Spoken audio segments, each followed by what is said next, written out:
तो अभी हमने क्वेश्चन नंबर 1 में ये एक्सप्लेन किया कि मोल का कॉन्सेप्ट क्या है, ठीक, एवोगाड्रो का लॉ क्या है, ठीक है ना, और जो नाइट्रोजन 2 ग्राम नाइट्रोजन है वो उसका वेट कितना होगा, उसका होगा मास जो होगा वो 28 ग्राम होगा। 1 मोल ऑफ सिल्वर जो है वो 108 ग्राम होगी। 22.5 litre of oxygen gas, oxygen gas कैसी होती है, O2, O2 का मतलब क्या हो गया, ऑक्सीजन का कितना होता है atomic mass 16, 16 + 16 is equal to 32, ठीक है। तो 1 मोल ऑफ ऑक्सीजन कितनी हो जाएगी बच्चों, 32 ग्राम, ओके, ठीक है।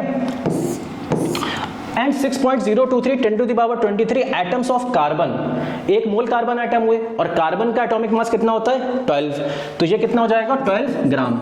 अब बच्चों बताओ, हमसे पूछा गया था क्वेश्चन में कि सबसे कम वेट कितना हो, किसका होगा, तो सबसे कम जो वेट होगा वो साफ साफ दिख रहा है, ए वाले का वेट कितना होगा 28 ग्राम, बी वाले का वेट कितना होगा 108 ग्राम, सी वाले का वेट कितना होगा 32 ग्राम एंड डी वाले का वेट होगा 12 ग्राम, ठीक है बच्चों। तो सबसे कम इसका हो जाएगा, क्योंकि क्वेश्चन लेक्चर ही हमारा मूल कॉन्सेप्ट का है, फर्स्ट लेक्चर, तो आई थिंक ये काफ़ी कुछ चीज़ें कवर कर रहा है पहला क्वेश्चन, ठीक है। आगे बढ़ते हैं, किसी को बच्चे को ना समझ में आया है तो पूछ ले दोबारा से।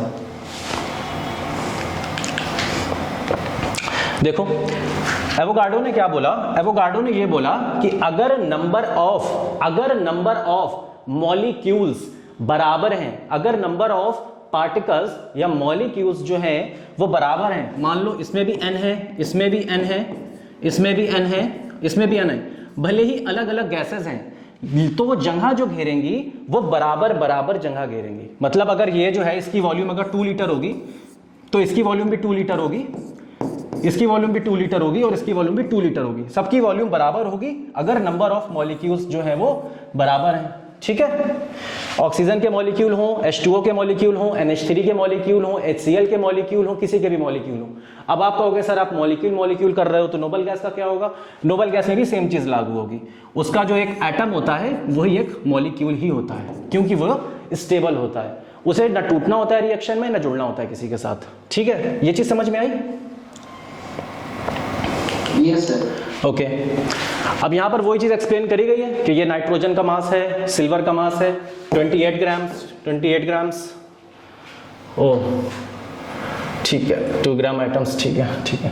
कार्बन का बताया गया है 12 ग्राम, तो सबसे कम जो फिगर आई है वो कार्बन की आई है। यहाँ आई थिंक सिल्वर वाले में यहाँ पे 108 ये आएगा, ये नहीं आएगा, नाइट्रोजन को इसमें एक्सप्लेन क्यों करेंगे, ठीक है। एम्पेरिकल फॉर्मूला ऑफ CH जिसका मॉलिक्यूलर वेट 78 है, बताओ बच्चों क्या होना चाहिए। एम्पेरिकल फॉर्मूला जो होता है वो सिंपलेस्ट होल नंबर रेशियो में आपने मॉलिक्यूल को कैसे लिखा, ठीक, जैसे कि H2O2 का एक मॉलिक्यूल लिया, इसका सिंपलेस्ट होल नंबर में लिखने के लिए, सिंपलेस्ट होल नंबर मतलब कम से कम अगर सिर्फ आपको यह बताना है कि कितना रेशियो H का है, कितना रेशियो O का है।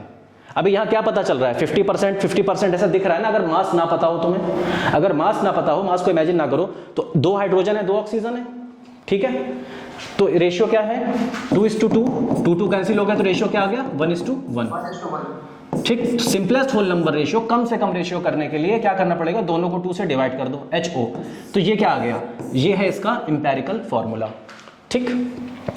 हमारे पास कंपाउंड है जो कि कार्बन और हाइड्रोजन से बना हुआ है, जितने कार्बन है उतने ही हाइड्रोजन है, CH। जब कुछ नहीं लिखा है तो क्या मान लेंगे C1 और H1, ठीक है, ये सेम ही बात है।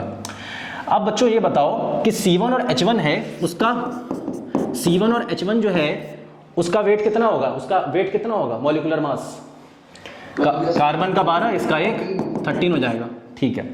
इसका कितना होगा फिर 2 से मल्टीप्लाई तो करा गया है, 13 2 जा 26। क्या बार मल्टीप्लाई करके चेक करें या कोई और तरीका भी है?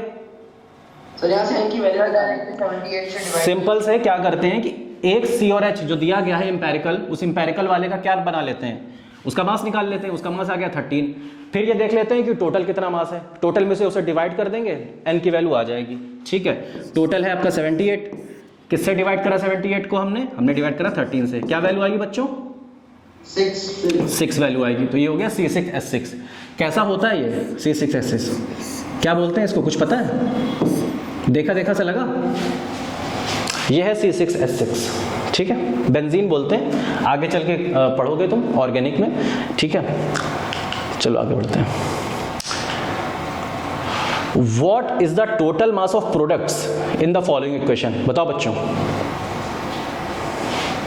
इस इक्वेशन का क्या आंसर होगा, वो सॉरी इस क्वेश्चन का क्या आंसर होगा?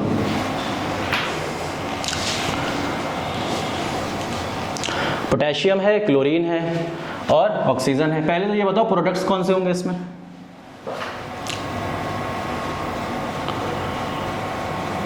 प्रोडक्ट्स का मतलब क्या है? प्रोडक्ट्स का मतलब है ये, ठीक, इसको गर्म किया, इसको हीटअप करा, इसमें से ऑक्सीजन निकल गई, ठीक है, और तुमने कुछ कैटालिस्ट वगैरह डाला था, उससे मतलब नहीं है, उसका मास वगैरह कुछ नहीं निकालना है। तो ये बताओ ये जो प्रोडक्ट बने हैं, ये प्रोडक्ट का जो मास होगा वो किसके मास के बराबर होगा? ये प्रोडक्ट का मास वही होगा जो स्टार्टिंग में तुम्हारे रिएक्टेंट का मास था, ठीक है। अब इसका मास निकालेंगे कैसे? सिंपल है, ये फॉर्मूला देखो, पोटेशियम, क्लोरीन और ऑक्सीजन, इसको सिर्फ 1 से मल्टीप्लाई करो, इसको सिर्फ 1 से मल्टीप्लाई करो, मतलब कुछ भी मल्टीप्लाई ना करो, और इसको किससे मल्टीप्लाई करोगे आप? कितने ऑक्सीजन है? 3, इसको आप 3 से मल्टीप्लाई करो, ठीक। इन तीनों को आप ऐड कर दोगे तो क्या आ जाएगा? एक मॉलिक्यूल का, एक यूनिट का क्या आ जाएगा? मास आ गया, ठीक। अगर 1 मोल है तो 1 मोल का मास कितना होगा? 92 ग्राम्स में आ जाएगा। एक यूनिट का मास था 192 AMU, तो एक मोल का आ गया 92 ग्राम्स, तो 2 मोल का कितना मास होगा? 184 ग्राम्स। अब जब भी अब बात ये आती है कि सर आपको कैसे पता कि ग्राम्स में आंसर आ जाए और AMU में आ जाए, तो हम क्या लिखें? तो जब भी कभी ऐसी इक्वेशन लिखी होती है तो हमेशा ये माना जाता है कि ये मोल्स लिखे हुए हैं। ये क्या लिखे हुए हैं? मोल्स। ये 2 मोल है, ये 2 मोल है और ये 3 मोल है। तो तुमने 2 मोल लिया, सॉरी 2 मोल लिया, उससे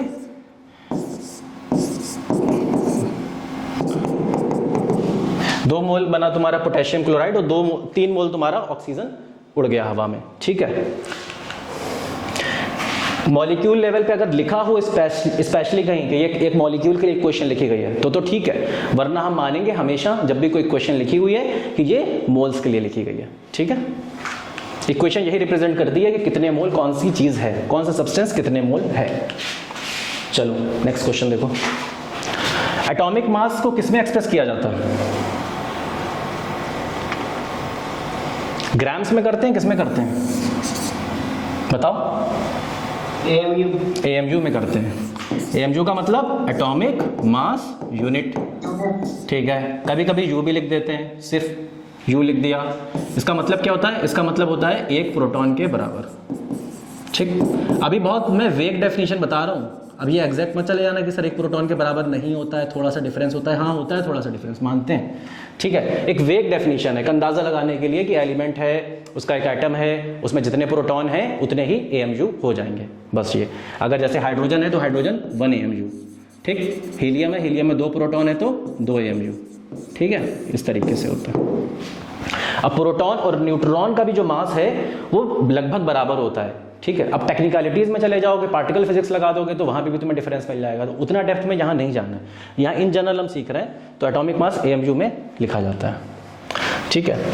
कैसे इसका रिप्रेजेंटेशन किया जाता है? सबसे पहले पुराने ज़माने में 100-200 साल पहले क्या करते थे, 100 साल पहले, कि जो हाइड्रोजन होता है ना उसको मानते थे एक रेफरेंस। क्या मानते थे बच्चों उसको? रेफरेंस। हाइड्रोजन में क्या होता है? 1 प्रोटॉन और 1 इलेक्ट्रॉन आसपास चक्कर काट रहा है। इलेक्ट्रॉन का जो मास होता है वो होता है नेग्लिजिबल, ना के बराबर। जो प्रोटॉन का मास होता है इसी को माना जाता था रेफरेंस। इसको इतना अच्छा रेफरेंस मानते थे कि जितने भी आगे एलिमेंट्स हम डिस्कवर करेंगे या जितने भी एलिमेंट्स हम पढ़ेंगे, हम ये देखेंगे कि प्रोटॉन के जो हाइड्रोजन के एटम का जो मास है उसके रिलेशन में दूसरे वाले का मास कितना है। जैसे समझने के लिए, जैसे हमें समझना हो कि ऑक्सीजन का मास कितना है, तो आप ये देख लो, मास ऑफ ऑक्सीजन O2 नहीं होगा, O, और मास ऑफ हाइड्रोजन, ठीक। मास ऑफ ऑक्सीजन कितना होगा? 8 इलेक्ट्रॉन, 8 इलेक्ट्रॉन है, 8 न्यूट्रॉन है, 8 प्रोटॉन है। तो 8 न्यूट्रॉन और 8 प्रोटॉन मिलकर क्या बना लेंगे? 16 मल्टीप्लाई बाई कितने? प्रोटॉन का मास रख दें 1.67 10⁻24 grams divided by mass of hydrogen कितना होगा? 1.67 इंटू 10⁻24 ग्राम्स। ये पूरा का पूरा फिगर सेम है डिनोमिनेटर और नोमिनेटर में, तो ये पूरा का पूरा फिगर क्या हो जाएगा, एक दूसरे को कैंसिल कर देगा। तो ऑक्सीजन का मास कितना आ गया 16। तो पहले इस तरीके से निकाल रहे थे, हाइड्रोजन को रेफरेंस मान रहे थे, ठीक। बाद में क्या किया गया, डेफिनेशन को थोड़ा सा चेंज किया गया, और चेंज करने के बाद कार्बन को रेफरेंस माना गया। अब कार्बन का खुद का जो मास होता है, सबको पता था इन जनरल कि वो 12 होता है। कार्बन का कितना मास होता है बच्चों, 12 होता है। 12 का मतलब क्या है, 6 प्रोटॉन और 6 न्यूट्रॉन। तो इसको क्या करते हैं, 12 को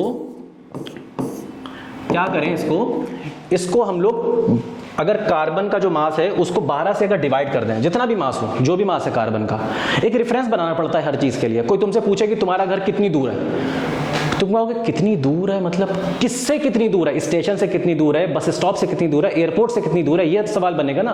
तो हर चीज का एक रेफरेंस पॉइंट होता है। ऐसी मास का भी रेफरेंस पॉइंट होता है कि कोई चीज कितनी ज्यादा है तो किससे कितनी ज्यादा है। अब प्रोटॉन इलेक्ट्रॉन को केजी में तो तौल नहीं सकते थे, केजी रेफरेंस चल रहा था, ठीक है, बहुत अच्छे से चल रहा था एसआई यूनिट का, उसको वहां तो कर नहीं सकते थे, बहुत हल्का वेट है इसका। तो इसके लिए कोई ना कोई नया रेफरेंस लेना था। पहले हाइड्रोजन लिया, काम नहीं चल पाया उससे, फिर लिया कार्बन। तो कार्बन के मास को 12 पार्ट्स में डिवाइड किया गया। कितने पार्ट्स में, 12 पार्ट्स में। और जो उसका एक पार्ट है उसको ले लिया गया 1 यूनिट, और इससे रेफरेंस निकाल के ये बताते हैं कि ये जो इसका एक 1/12 पार्ट है, उस 1/12 पार्ट से आप कितना ज्यादा हो या कितना कम हो, ठीक है ना। तो 1/12 पार्ट जो होगा इसका वो 1 यूनिट होगा, और उसी 1 यूनिट से क्या निकल कर आएगा, उसी 1 यूनिट से हमारा रिलेटिव मास निकल कर आएगा दूसरे आइटम्स का, ठीक है। तो ये रेफरेंस पॉइंट है। हमेशा क्वेश्चन आएगा, कंफ्यूज ना हो जाना कि हाइड्रोजन को रेफरेंस ले लिया ना, कार्बन को ही रेफरेंस लेना है। और कार्बन का भी जो आइसोटोप है ना C12, जो सबसे ज्यादा पाया जाता है, इसी को लेना है reference. Calculate the molecular mass of an unknown gas if 400 ml of a gas at STP वे 16 ग्राम। बताओ बच्चों क्या होगा इसका आंसर। अभी हमने ये डिस्कस किया था, एवोगाड्रो ने ये कहा था कि 22.4 लीटर वॉल्यूम होती है। क्या होती है, वॉल्यूम होती है किसी भी गैस की, अगर वो कहाँ रखी हुई हो, अगर वो STP पे रखी गई हो। क्या कहाँ रखी गई हो, STP पे, मतलब उसका टेम्परेचर हो 1 atm और उसका प्रेशर हो 1 atm और टेम्परेचर 273 केल्विन, ठीक है। हाँ, अब इस गैस को आपने रख दिया STP के ऊपर, ठीक है। 0 डिग्री सेल्सियस भी लिख सकते हो आप, कहीं बुक्स में 0 डिग्री सेल्सियस मिलेगा आपको। ये टेम्परेचर के अलग अलग स्केल्स हैं, आगे देखेंगे क्या है। ये जो गैस है, ये इसमें नंबर ऑफ पार्टिकल्स जो होंगे वो 1 मोल होंगे, मतलब 6.023 10⁻23। अब ये जो चीज़ वैलिड है, क्या ये सिर्फ एक गैस के लिए वैलिड है? नहीं, ये दुनिया की हर गैस के लिए वैलिड है। दुनिया की जितनी भी गैसेस हैं सबके लिए ये चीज़ वैलिड है। तो 1 मोल क्या होंगे, 1 मोल होंगे मॉलिक्यूल्स, ठीक है। इतना समझ में आया हमें। अब बच्चों ये बताओ, यहां पे लिखा हुआ है कि हाइड्रोजन 1 लीटर 0.09 ग्राम होता है। क्या ये बात सही लिखी है या गलत लिखी है? सबसे पहले ये देखें कि जो हाइड्रोजन का 22.4 लीटर होगा वो कितने ग्राम होगा, बताओ बच्चों। 22.4 लीटर हाइड्रोजन जो होगा वो कितने ग्राम होगा, 1 मोल हाइड्रोजन होगा। और 1 मोल हाइड्रोजन H2, 1 मोल H2 का वजन कितना होगा, एक एटम अगर होता हाइड्रोजन का तो उसका वेट होता 1 ग्राम। तो इसमें 2 एटम हो जाते हैं तो इसका वजन हो जाएगा 2 ग्राम्स, ठीक है। तो 1 लीटर में, ये जो 22.4 लीटर था, 1 लीटर में कितना हाइड्रोजन होगा, 2 डिवाइडेड बाई 22.4, जिसकी वैल्यू किसके बराबर आती है, 0.09। तो चीज़ तो सही दे रखी है हमें, ये चीज़ तो हमें बिल्कुल सही दे रखी है। चलो हमने रीचेक भी कर ली, ऐसे करते रहना चाहिए रीचेक, ठीक है ना, आदत बनी रहती है। अब ये बताओ बच्चों, तुम लोगों ने एक चीज़ और पढ़ी होगी,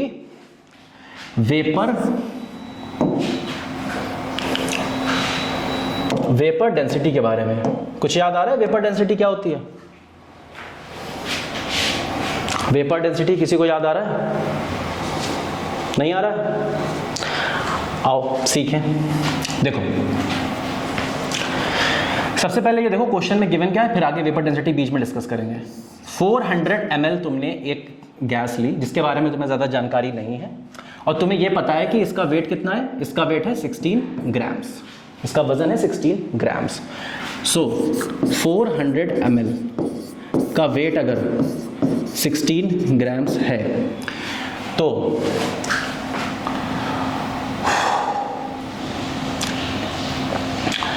ये बताओ 1 ml का वेट कितना होगा? 16 डिवाइडेड बाई 400 और 1000 ml का वेट कितना होगा? 1000 ml मतलब 1 लीटर का वेट कितना होगा? एक रिलेशन बना रहे हैं, जैसे मैथ में बचपन में क्वेश्चन लगाते हैं हम लोग कि 400 ml अगर 16 ग्राम है तो 1 ml इतना हो गया, तो 100 ml 1000 ml कितना हो गया?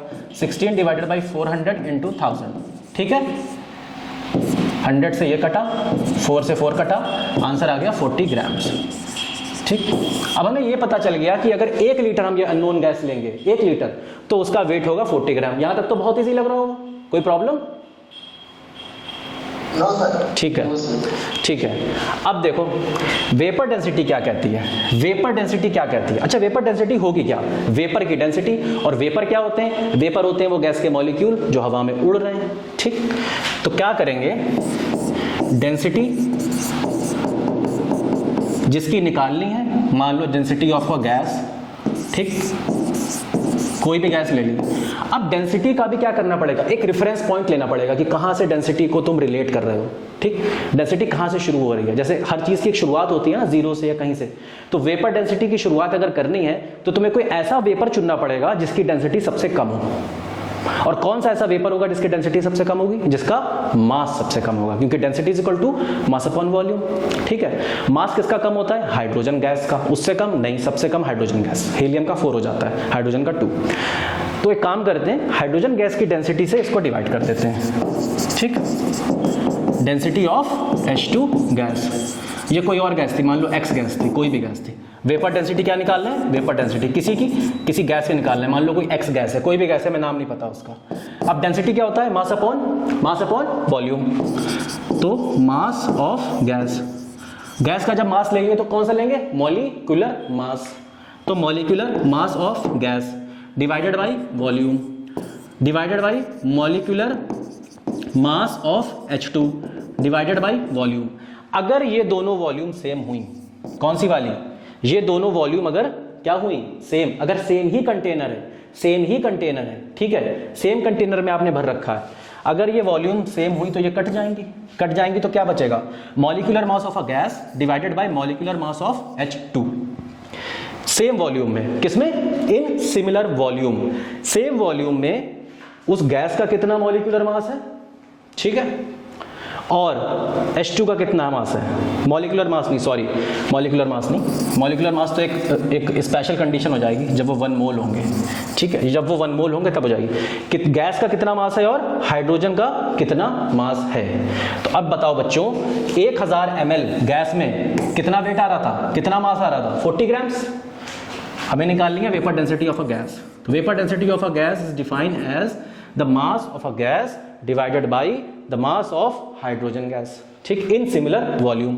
तो 1 लीटर में हमारी गैस है 40 ग्राम्स, कोई बात नहीं, अच्छी बात है। 1 लीटर में अगर हाइड्रोजन गैस होती है तो वो होती है 0.09 ग्राम्स। इसको मल्टीप्लाई करोगे, कुछ आंसर आएगा। ठीक है, तो ये तो आ गई हमारी वेपर डेंसिटी। अब क्या निकालना है? अब निकालना है हमें मॉलिक्यूलर मास। किसका निकालना है? अननोन गैस का। अननोन गैस का हमें यहां तक क्या पता चला? यहां तक हमें अननोन गैस का मास पता चल गया है। ठीक है, अननोन गैस का यहां पे हमें मास पता चल गया है 4000/9। ठीक, अब मॉलिक्यूलर मास निकालना है। अब बच्चों ये बताओ, यहां पर जो मैंने तुम्हें फॉर्मूला बताया, अगर 1 मोल अननोन गैस होती तो उसका मास कितना होता? उसका जो मास होता वो मॉलिक्यूलर मास के बराबर होता, इन ग्राम्स होता या नहीं होता? तो वेपर डेंसिटी को ऐसे भी तो लिख सकते हो, मॉलिक्यूलर मास इन ग्राम्स।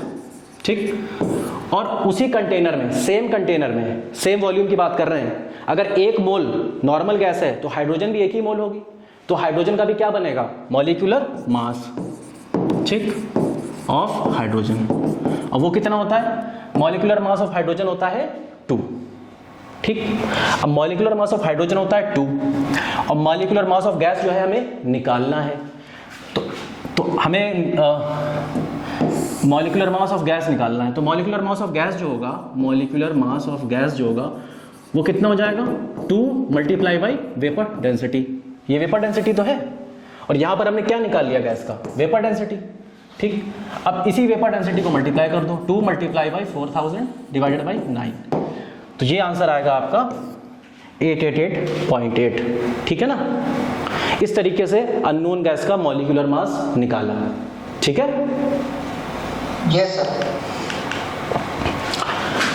ये फॉर्मूला लिखा है, जो बात मैंने कही थी अभी उसी की चीज लिखी हुई है। ठीक, इसमें से इनकरेक्ट बताओ बच्चों कौन सा होगा। इनकरेक्ट, मास ऑफ एटम, एक एटम का मास, मतलब अब बात हो रही है यहाँ पे एएमयू में। किसमें बात हो रही है बच्चों, एएमयू में। ठीक, जैसे हम एक एग्जांपल ले लेते हैं कार्बन का, तो कार्बन कितने एएमयू होता है, 12 एएमयू। ठीक है, जब कभी भी 12 एएमयू तक पहुंचे, इसका मतलब क्या होता है, इसका मतलब होता है लगभग 12 प्रोटॉन के बराबर, मतलब 12 multiply by 1.67 into 10 to the power -24 grams. ये होता है आपका मास ऑफ एन एटम। ठीक, ये मास ऑफ एन एटम निकाला। कैसे निकालेंगे, एटम का जो मास है उसको ग्राम्स में लिखो, एटॉमिक मास इन ग्राम्स, और उसको डिवाइड कर दो किससे, 6.023 10 टू पावर 23। यही तो डेफिनेशन थी कि जो वैल्यू एएमयू वाली होती थी, जैसे यहां पर कौन सी वैल्यू है 12 एएमयू, इसको किससे मल्टीप्लाई कर देते थे, एएमयू का पहले कन्वर्ट करा, प्रोटॉन का मास लिखा। ठीक, तो ये आया गया। इस फिगर के अंदर अगर आप मल्टीप्लाई कर दोगे 6.023 इंटू 10 टू द पावर 23, तो क्या आंसर आएगा पता है बच्चों, अगर मास ऑफ एन एटम में आप ये मल्टीप्लाई कर दोगे, ठीक है, एवोगाड्रो का नंबर, तो जो आंसर आएगा वो आएगा 12।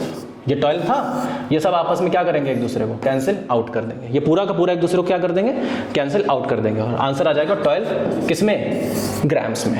ठीक है, तो ये तो सही बात है। सिमिलरली एक मॉलिक्यूल जो होता है उसका जो जितना भी मास होता है बहुत हल्का होता होगा, उसके अगर इतने नंबर ऑफ पार्टिकल्स अगर आप रखोगे तो वो मॉलिक्यूलर मास इन ग्राम्स के बराबर वेट आ जाएगा उसका। ठीक है, तो ये दोनों डेफिनेशंस तो बिल्कुल ठीक हो गई। नंबर ऑफ मॉलिक्यूल्स, हम बोलते नहीं है कि 2 मोल ले आओ, मार्केट से जाके 2 मोल ले आओ। ठीक, तो 2 मोल का मतलब क्या होता है, 2 into 6.023 into 10 to the power 23 molecules जाके ले आओ। तो थर्ड वाला भी एकदम सही है। ठीक, फोर्थ वाला देखो, नंबर ऑफ मॉलिक्यूल्स, अभी हमने ऊपर देखा कि जो नंबर ऑफ मॉलिक्यूल होते हैं वो मोल्स होते हैं, जैसे 1 मोल या 2 मोल, और उससे एवोगाड्रो नंबर का मल्टीप्लिकेशन। ये तो एकदम गलत डेफिनेशन हो गई लास्ट वाली। ठीक है, तो ये इनकरेक्ट ऑप्शन आ जाएगा। अच्छा, ये वाले क्वेश्चन आते हैं करने जिसमें आपको परसेंटेज दी होती है, कैसे करते हो, देखो, कोई एक आपका कंपाउंड था, ठीक, उस कंपाउंड में 5% जो है 5.5% आपका बेरिलियम है। सेम कंपाउंड में 46.6% आपका फ्लोरीन है, और सेम कंपाउंड में 47.9% आपका पोटेशियम है। ठीक, अब इसका अगर तुम्हें फॉर्मूला बनाना हो, एम्पेरिकल फॉर्मूला, ठीक है, एम्पेरिकल फॉर्मूले का मतलब ये हो गया लीस्ट होल नंबर रेशियो वाला फॉर्मूला। तो अगर फॉर्मूला बनाना हो तो कैसे बनाओगे, कोई आइडिया? क्या हम लिख दें KBEF, क्या ये सही माना जाएगा? बताओ क्या होगा ये फॉर्मूला सही? कोई रीजन, कोई दिमाग में आ रहा हो? देखो, एक चीज फील करने की कोशिश करो, यहां पे जो मैंने ये बनाया है ये समझ लो है टोटल मास, ये पूरा का पूरा क्या समझ लो, टोटल मास। इसमें ये रीजन K वाला हो गया, ये BE वाला रीजन हो गया, और ये F वाला रीजन हो गया। ठीक, जिसका एटॉमिक मास, क्योंकि ये पूरा का पूरा रीजन मैंने मास बनाया, मैंने एक 100 का एक मतलब मान लो कि हमने 100% एक बॉक्स बना लिया। अब उस बॉक्स में परसेंटेज बांट दी सबको अलग अलग। अब जिसका मास जितना ज्यादा होगा, ठीक है, जिसका मास जितना ज्यादा होगा वो कम रहकर भी फॉर्मूले में ज्यादा हो सकता है। अभी मेरी बात बिल्कुल समझ में नहीं आई होगी, ठीक है। देखते हैं, इसको एक्सप्लेन यहां पर किया गया है, ठीक है। इसको डाल दिया था क्योंकि टाइम कम था। जैसे जो मास है, जो परसेंटेज है आपका, जो आपका परसेंटेज है, बेरिलियम को देखो कितने परसेंट है, 5.5 है कि नहीं है। और बेरिलियम होता कितना है, 1। क्यों हो रहा है ऐसा? क्योंकि जो ये जगह घेरेंगे अपनी मास के हिसाब से, तो जो जितना ज्यादा है उसके कम नंबर ऑफ एटम भी ज्यादा परसेंटेज घेर सकते हैं, ठीक है। निकालने का तरीका बहुत आता है क्वेश्चन, एक क्वेश्चन तो ये आ ही जाता है, ठीक है। पहले भी आते थे ऐसे सवाल, आ जाते हैं न्यूमेरिकल। कुछ नहीं करना है, जो परसेंटेज आपको दे रखी है, जैसे 47% आपको ये दे रखा है पोटेशियम, इससे पोटेशियम का जो एटॉमिक मास है वो डिवाइड कर दो, ठीक। जैसे पोटेशियम 47% है तो पोटेशियम के एटॉमिक मास से डिवाइड कर दो। बेरिलियम 5.5% है तो बेरिलियम के एटॉमिक मास से क्या करो, डिवाइड कर दो, 5.5 डिवाइडेड बाई 9, ठीक। और फ्लोरीन का एटॉमिक मास कुछ दे रखा है, तो फ्लोरीन के एटॉमिक मास से क्या करो, डिवाइड कर दो।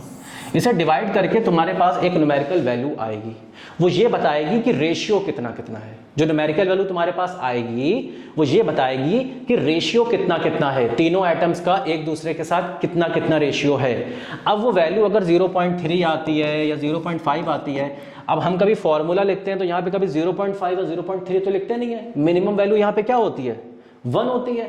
भाई एटम एक तो होगा ना, एटम आधा कटा हुआ थोड़ी होगा यहाँ रखा हुआ, एक एटम तो होगा मिनिमम, ठीक है। हर एक कंपाउंड के हर एक यूनिट में एक एटम तो होगा, कटा हुआ तो होगा नहीं, तो उसे 1 रखना है। तो उसे 1 बनाने के लिए क्या करना जाता है, सिंपलेस्ट होल नंबर रेशियो बनाने के लिए उसे मल्टीप्लाई किया जाता है। जैसे 0.6 आई थी वैल्यू, बेरिलियम की वैल्यू आई थी 0.6, तो 0.6 को क्या किया गया, 0.6 को सिंपल बनाने के लिए इसे 1 में कन्वर्ट किया। अगर इसके साथ जो तुम लगाओगे फंक्शन, वही फंक्शन इसके साथ भी लगाना पड़ेगा, सेम फंक्शन इसके साथ भी लगाना पड़ेगा, तो तीनों का एक रिलेशन आ जाएगा। जैसे 1.2 is to 0.6 is to 2.4, ये एक रेशियो आया था हमारे पास जब हमने क्वेश्चन अपना सॉल्व किया। कैसे सॉल्व किया, जितनी भी परसेंटेज दे रखी है उसे एटॉमिक मास से डिवाइड करा, ये रेशियो आ गया। अब इस रेशियो को जब तुमने सिंपल करा ना, तो सिंपल कैसे करोगे, 2:1:4, ठीक। मल्टीप्लाई डिवाइड तो आते ही होंगे ये क्लास 8th वाले। तो ये जो है सिंपलेस्ट होल नंबर रेशियो दे रहे हैं, इन्हीं से हमारा फॉर्मूला आ जाता है, ठीक है भाई। If the molecular formula of a compound is then the empirical formula. तो बहुत आसान क्वेश्चन है, बताओ जल्दी बताओ। ऑप्शन बी, कुछ नहीं करना है इसको। 3, 18 और 6, 3 से डिविजिबल दिख रहा है, 3 से डिवाइड कर दो। 6 को 3 से डिवाइड करोगे 2 आ जाएगा, 8 को 3 से डिवाइड करोगे, 18 को करोगे तो 6 आ जाएगा, 3 को 3 से करोगे तो C2H6O, option B. The number of moles present in 12 gram of oxygen gas, बताइए। ऑक्सीजन गैस जो होती है वो होती है O2। O2 का मतलब हो गया ऐसे, इसका मॉलिक्यूलर मास कितना होता है, इसका मॉलिक्यूलर मास होता है 32। क्यों, 16 + 16 = 32। O2 जो होगी 1 मोल O2, 0.3, ठीक, 1 मोल जो O2 होगी कितनी जगह घेरेगी, 22.4 लीटर जगह घेरेगी कंटेनर में एट STP, ठीक है। 1 मोल है तो 1 मोल का क्या करा जाता है, सीधे सीधे AMU को ग्राम में कन्वर्ट करो, सीधे 1 मोल का आंसर आ गया, ठीक है। इसे ग्राम में कन्वर्ट करा तो 32 ग्राम है 1 मोल, तो 12 ग्राम कितने मोल होगा, निकाल लो कैलकुलेट करके, ऑप्शन सी आएगा, ठीक। ऐसा निकाल लिया करो जब भी कभी ऐसे कभी किसी बच्चे को प्रॉब्लम हो कि 32 ग्राम है 1 मोल, तो 1 ग्राम होगा 1/32 मोल, ठीक है। तो 12 ग्राम हो जाएगा 12/32, और 12/32 को सॉल्व करोगे तो ये आंसर आ जाएगा। Which of the following statement is not correct about the chemical equation, बताइए। केमिकल इक्वेशन के लिए कौन सी स्टेटमेंट करेक्ट नहीं है। क्या केमिकल इक्वेशन टाइम बताती है कि रिएक्शन कितनी देर में कंप्लीट हो रही है, कभी देखा है टाइम लिखा हुआ, नहीं देखा है, नहीं।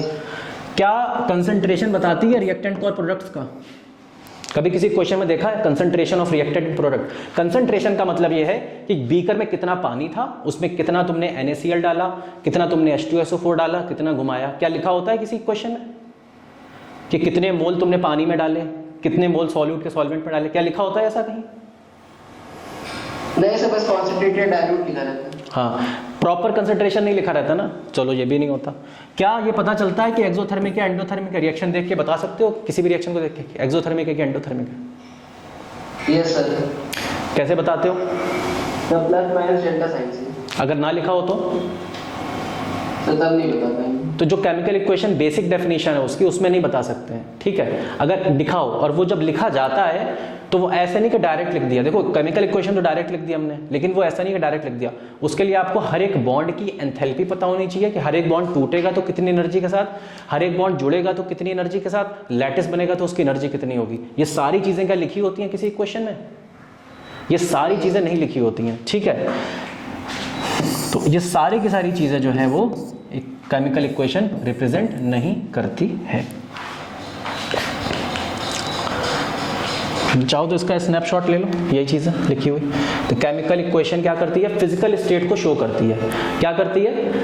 सब्सटेंस सॉलिड है, लिक्विड है, गैस है या सॉल्यूशन है, उसको शो करती है, ठीक है। कोई स्पेशल कंडीशन है, कोई कैटालिस्ट यूज हो रहा है, उसको भी शो करती है, ठीक। कोफिशिएंट नंबर जब वो बैलेंस करी जाती है, तो कोफिशिएंट नंबर ये शो करते हैं कि कितने मॉलिक्यूल हाइड्रोजन के, कितने मॉलिक्यूल ऑक्सीजन के साथ मिलके कितने मॉलिक्यूल वाटर के बना लेंगे। जैसे कहीं लिखा हुआ है H2 + O2, ठीक, H2 + O2, H2O, यहाँ लिख दो 2, ठीक है, यहाँ लिख दो 2। अब ये जो चीज़ है ना, ये बताती है कितने मोल या कितने मॉलिक्यूल या कितने मोल आपस में रिएक्ट करके कितने मॉलिक्यूल या कितने मोल प्रोडक्ट के बना लेंगे। तो रिएक्टेंट के और प्रोडक्ट के मॉलिक्यूल कोफिशिएंट नंबर बता देते हैं, ठीक। केमिकल इक्वेशन ये सारी चीज़ें बताती है, केमिकल इक्वेशन वो वाली चीज़ें नहीं बताती है, ठीक है। देख लिया आपने? 22.4 लीटर इज ऑल्सो कॉल्ड, बताओ बच्चों, एसटीपी वॉल्यूम। एसटीपी वॉल्यूम और कुछ? Molar volume. एसटीपी वॉल्यूम का मतलब होता है स्टैंडर्ड टेम्परेचर और प्रेशर के ऊपर वॉल्यूम। ज़रूरी नहीं है कि 22.4 लीटर जो है, अगर कोई गैस है 22.4 लीटर, हो सकता है उस पर टेम्परेचर या प्रेशर ज़्यादा लग रहा हो, ऐसा ज़रूरी थोड़ी कि स्टैंडर्ड वाला ही लग रहा हो, है या बात नहीं है? ठीक है। तो एसटीपी वॉल्यूम को आप नहीं कह सकते। हाँ, 22.4 लीटर जो होता है ये डिफाइन करता है 1 मोल एट एसटीपी। इसको मोलर वॉल्यूम कहते हैं। 1 मोल का वॉल्यूम है तो मोलर वॉल्यूम कहेंगे, ठीक है। एसटीपी वॉल्यूम क्या हो सकता है? एसटीपी का मतलब क्या था? एक एटीएम, ठीक, और कुछ अपना टेम्परेचर डिफाइन था और ये डिफाइन था। अब 1 मोल, मेरे सवाल का जवाब देना, 1 मोल अगर गैस है तो वो कितने लीटर होगी इस एसटीपी पे? 22.4 लीटर, ठीक। लेकिन अगर आधा मोल गैस है, हाफ मोल गैस है, तो वो कितने लीटर होगी? 11.2 लीटर, ठीक। ये भी एसटीपी वॉल्यूम है क्योंकि ये एसटीपी पे है, और ये भी एसटीपी वॉल्यूम है क्योंकि ये एसटीपी पे है। बस ये 1 मोल की है, ये हाफ मोल की है, और 2 मोल की एसटीपी पे कितनी होगी? 2 मोल की एसटीपी वॉल्यूम हो जाएगी 44.8 लीटर, ठीक है। तो एसटीपी वॉल्यूम जो है वो नंबर ऑफ मोल के हिसाब से क्या हो रही है? चेंज। लेकिन जो मोलर वॉल्यूम होती है वो डिफाइन होती है 22.4 लीटर एट एसटीपी, ठीक है।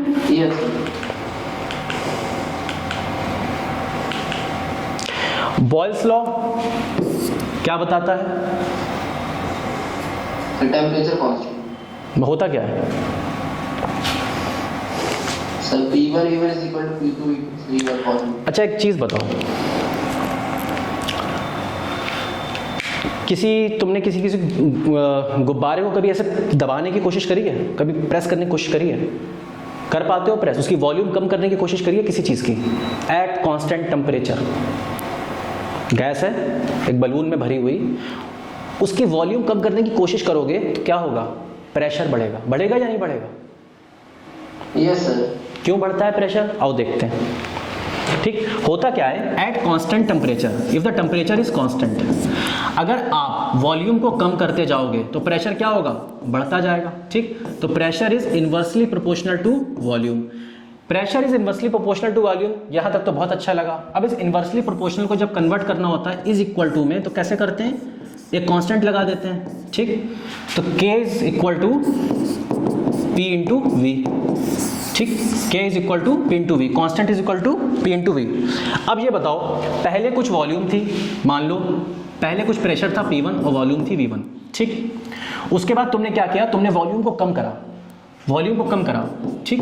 मतलब पहले मान लो 1 लीटर थी, अब तुमने आधा लीटर कर दी वॉल्यूम, तुमने बहुत एकदम कंप्रेस कर दिया उसको। जब कंप्रेस किया तो प्रेशर होगा, बढ़ेगा प्रेशर, जो वॉल्स पे उस पर प्रेशर गैस का लगेगा वो बढ़ेगा, तो प्रेशर चेंज हो जाएगा, ठीक। लेकिन जो कांस्टेंट है वो वही का वही रहेगा, क्योंकि वो कांस्टेंट है भाई, वो कांस्टेंट है, वो वही का वही रहेगा। तो यही जो P1 V1 है ये K रहेगा, यहाँ जो हमने निकाला था, और यही जो P2 V2 है ऑफ सिस्टम का जो कांस्टेंट है वो सेम रहेगा, क्योंकि K दोनों में बराबर है। तो P1 V1 is equal to P2 V2, ठीक। यहाँ से आता है अपना फॉर्मूला कांस्टेंट टेम्परेचर पे। अब ये याद कैसे रहेगा, क्योंकि आगे बहुत सारे आएंगे। तो कोई चीज़ अगर बॉयल होती है तो बॉयल से टेम्परेचर को रिलेट कर सकते हो, कोई चीज़ टेम्परेचर पे बॉयल हो रही है, फिर उन्होंने टेम्परेचर को कांस्टेंट कर दिया, फिर पूरा देखा कि फेनोमेना कैसे चेंज हो रहा है, ठीक है। ये बहुत अच्छी फिगर है, ये देख लीजिए आप, ये बहुत अच्छा डायग्राम है। इसमें ये दिखाया गया है कि जो प्रेशर होता है वो क्यों होता है। प्रेशर इसलिए होता है कि जो मॉलिक्यूल्स होते हैं गैस के, वो एक दूसरे से तो टकराते हैं, वो कंटेनर की जो वॉल्स होती हैं उससे भी टकराते हैं, और जितनी ज़्यादा तेज़ी से ये टकराएंगे, जिनका मोशन इनका जितना फास्ट होगा, उतना ज़्यादा क्या होगा, प्रेशर होगा, ठीक है। तो जैसे जैसे आप वॉल्यूम कम करोगे, अगर नंबर ऑफ क्या मॉलिक्यूल्स सेम है और वॉल्यूम आपने कम करी, तो उनका टकराना जो होगा वो बढ़ जाएगा। जब वो टकराना बढ़ जाएगा तो वो प्रेशर भी वॉल्स पे जब टकराएंगे तो वो भी बढ़ जाएगा, जब वो भी बढ़ जाएगा तो प्रेशर जो होगा वो बढ़ जाएगा, ठीक है। ये चीज इसमें दिखाई गई है।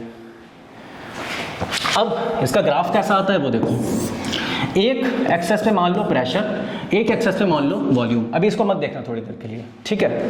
अब बताओ, अगर वॉल्यूम बहुत ज्यादा है, हमने 1 लीटर गैस ली थी, फिर हमने क्या करा, उसे कंटेनर में डाला और फिर उसकी हम वॉल्यूम बढ़ाते चले गए। जब वॉल्यूम बढ़ाते चले गए तो जो पार्टिकल्स होंगे वो आपस में अब ज़्यादा नहीं टकराएंगे, वो दूर दूर घूमेंगे, वो ज़्यादा नहीं टकराएंगे, तो होगा क्या, प्रेशर कम हो जाएगा, ठीक है।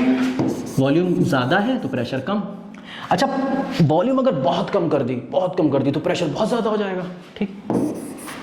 और ये जब कम कर रहे होगे तो ये कुछ इस तरीके से रिलेशन बैठेगा, ठीक। इन्वर्सली प्रोपोर्शनल होती है, P is inversely proportional to V। अगर तुम लोगों ने मैथमेटिक्स में भी ग्राफ पढ़ लिए हैं तो इन्वर्सली प्रोपोर्शनल का ग्राफ ऐसा ही आता है, ठीक। अब एक टेम्परेचर था, मान लो T1, उस पर यह ग्राफ आया। एक और टेम्परेचर है T2, उस पर दूसरा ग्राफ आया। तो हर एक टेम्परेचर पे अपना एक अलग अलग ग्राफ होगा, एक पार्टिकुलर गैस का। अब हर एक टेम्परेचर पे अलग अलग ग्राफ होगा। तो अब ये बताओ, क्वेश्चन अगर ये आ गया, तो पेपर में अगर ये क्वेश्चन आ गया डायरेक्ट उठ के कि ये बताओ कि इसको अभी ध्यान मत देना, ठीक है। ये बताओ कि इन तीनों में से किसका टेम्परेचर सबसे ज़्यादा है। ये तीनों जो है वो बॉयल्स लॉ के ग्राफ हैं, ठीक है। कांस्टेंट टेम्परेचर पे प्रेशर और वॉल्यूम का रिलेशन है। इसमें से T1 ज़्यादा है, T2 ज़्यादा है या T3 ज़्यादा है, बताओ बच्चों। कुछ नहीं करना, सिर्फ फील करना और काम हो जाएगा। ये मानो कि एक प्रेशर ले लिया तुमने, ठीक। एक प्रेशर ले लिया, कोई एक प्रेशर ले लिया, मान लो तुमने ले लिया 2 ATM प्रेशर। कोई एक प्रेशर अपने दिमाग में फिक्स करोगे, इतना प्रेशर हो गया है। अच्छा, अगर इतना प्रेशर हो गया है तो 2 टेम्परेचर लो। प्रेशर दिमाग में फिक्स कर लिया कि हाँ 2 एटमॉस्फेरिक टेम्परेचर लग रहा है, ठीक है।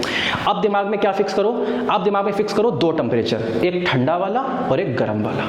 अब ये बताओ, जो गर्म वाला होगा उसकी वॉल्यूम ज़्यादा होगी और जो ठंडा वाला होगा उसकी वॉल्यूम कम होगी, है या नहीं? Yes sir. तो जो गर्म वाला होगा वो ज़्यादा वॉल्यूम शो करेगा और जो ठंडा वाला होगा वो कम शो करेगा।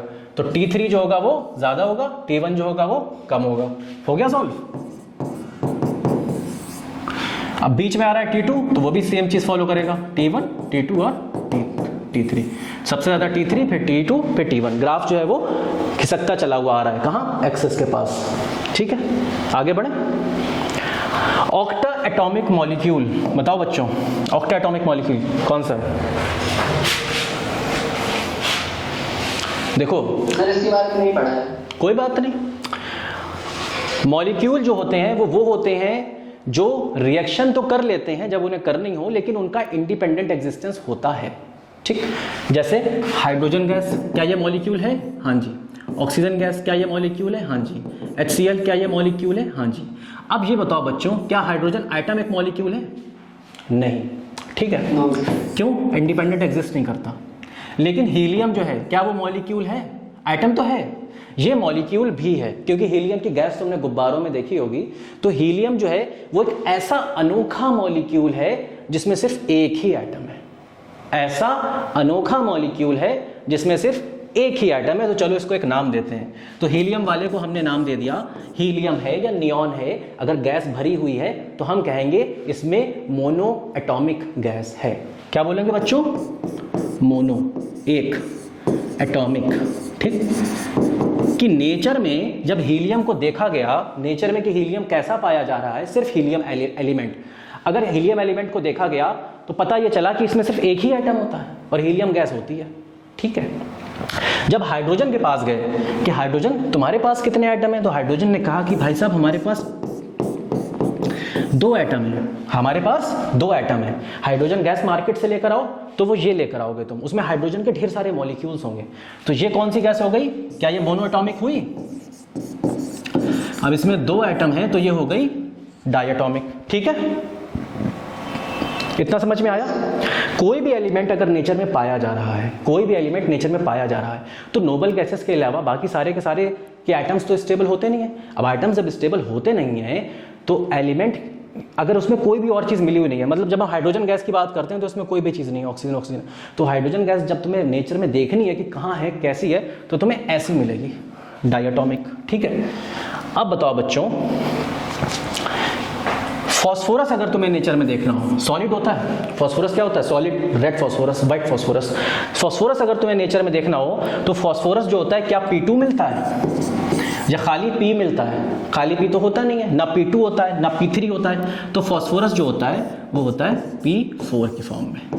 4 फॉस्फोरस के जो आइटम्स होते हैं वो एक दूसरे को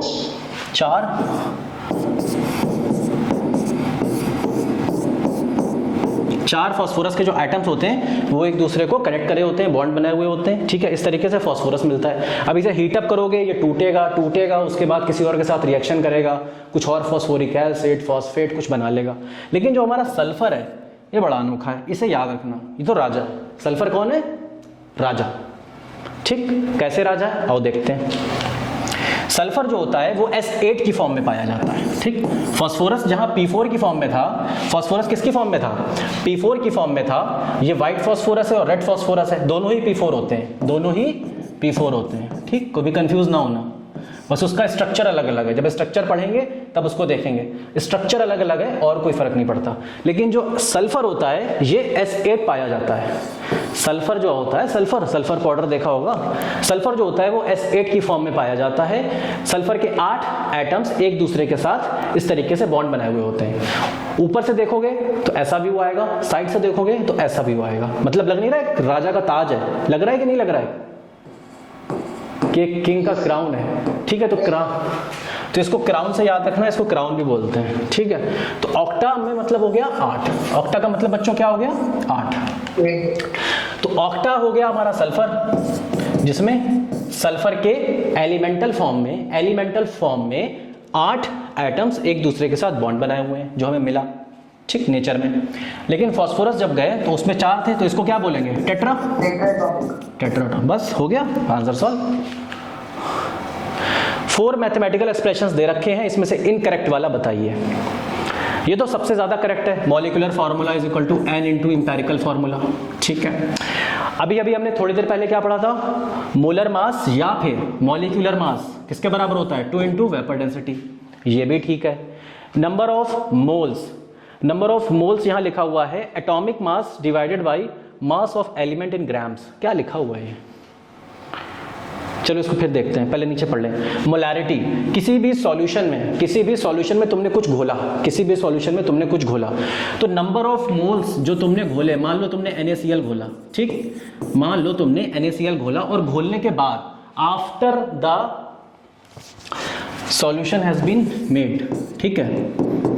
घोलने के बाद अगर 1 लीटर सॉल्यूशन में, किसमें, 1 लीटर सॉल्यूशन में कितना NaCl है, कितना NaCl है, तो 1 लीटर क्या है बच्चों, वॉल्यूम, 1 लीटर क्या है, वॉल्यूम, ठीक। और मोल्स क्या है, नंबर ऑफ मोल्स, क्वांटिटी, कितने NaCl हैं, तो कितने NaCl हैं, नंबर ऑफ मोल्स, कितने NaCl हैं, कितने लीटर में, कितने लीटर सॉल्यूशन में, ये चीज़ जो होती है ये बताती है कितना कंसंट्रेशन है। अगर नंबर ऑफ मोल्स मान लो बहुत ज़्यादा हुए तो कंसंट्रेशन ज़्यादा हो जाएगा, नंबर ऑफ मोल्स कम हुए तो कंसंट्रेशन क्या हो जाएगा, कम, वॉल्यूम तो उतनी की उतनी है, ठीक है। तो ये जो चीज़ है इसको बोलते हैं मोलैरिटी। क्या बोलते हैं बच्चों, मोलैरिटी, ठीक है। तो ये भी डेफिनेशन ठीक लिखी हुई है। अच्छा यहाँ देखते हैं, क्या number of moles atomic mass divided by mass of element in grams होते हैं या नहीं होते हैं। आई थिंक उल्टा लिख दिया गया है ना। अगर एलिमेंट का मास तुम ग्राम्स में लो और उसको एटॉमिक मास से डिवाइड करो, एलिमेंट का मास ग्राम में लो, कितना ले लो, चलो कार्बन की बात करते हैं, 12 ग्राम ले लिया हमने एलिमेंट का मास, ठीक। एलिमेंट के मास को लो, डिवाइड करो एटॉमिक मास से। एटॉमिक मास कितना होता है इसका बच्चों, 12 AMU, 12 AMU होता है। एक एटम का जो अपना मास होगा वो 12 AMU होगा, और उसे कैसे लिख सकते हैं, 12 मल्टीप्लाई बाई 1.67 इंटू 10⁻⁻24 ग्राम्स, ठीक है। ये किसके बराबर होगा, 1 मोल के, नंबर ऑफ मोल्स, ठीक है। ये किसके बराबर होगा बच्चों, नंबर ऑफ मोल्स, ठीक है। जैसे मान लो कि मास एलिमेंट का था, यहां पर तो 1 आ गया आंसर, मास एलिमेंट का था, हमको ये एलिमेंट था, हम कार्बन ले आए मार्केट से उठा के, ठीक है। हमने कहा भैया 48 ग्राम कार्बन दे देना, उन्होंने 48 ग्राम कार्बन दे दिया पन्नी में पैक करके, 48 ग्राम कार्बन लेकर आए, ठीक है। कार्बन का 1 मोल कार्बन का मास, 1 मोल कार्बन का मास कितना होता है, 12 ग्राम। यहां पर यह चीज होनी चाहिए एटॉमिक मास इन ग्राम्स, ठीक है, फिर यह आंसर सही से आएगा। 1 मोल कार्बन का मास कितना होता है, 12 ग्राम, ठीक है। जो कट जाएगा तो नंबर ऑफ मोल आ जाएंगे 4, तो वो हम बोल सकते हैं कि 4 मोल कार्बन लेकर आओ। अगर 2 लोगों को हमने भेजा, एक को बोला कि 48 ग्राम कार्बन लेकर आओ, एक को बोला कि 4 मोल कार्बन लेकर आओ, तो अल्टीमेटली हमारे पास बराबर कार्बन ही आएंगे ना दोनों तरफ से, ठीक है।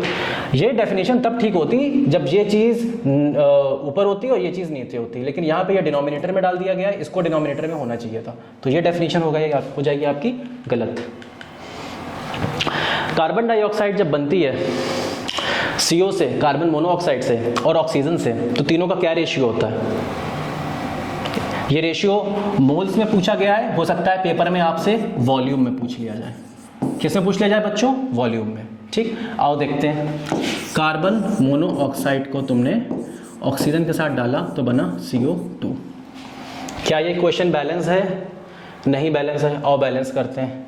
सबसे पहले उनको पकड़ो जो ऑक्सीजन के अलावा दूसरे एलिमेंट हैं, जैसे कार्बन है, तो कार्बन को, अभी कार्बन बैलेंस दिख रहा है पर ऑक्सीजन की वजह से नहीं हो पा रहा है, इधर भी 2 करो, इधर भी 2 करो, ठीक।